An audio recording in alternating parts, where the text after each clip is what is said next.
أنوار التنزيل. علم أن سيكون منكم مرضى وآخرون يضربون في الأرض يبتغون من فضل الله وآخرون يقاتلون في سبيل الله فاقرؤوا ما تيسر منه.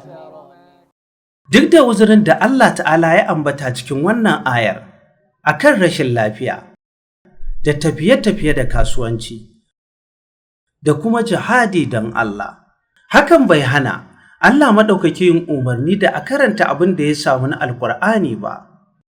Tsaya ka ji, wane uzuri za mu faɗa wa Allah lokacin da ya tambaye mu abin da ya hana mu karanta Alƙur'ani?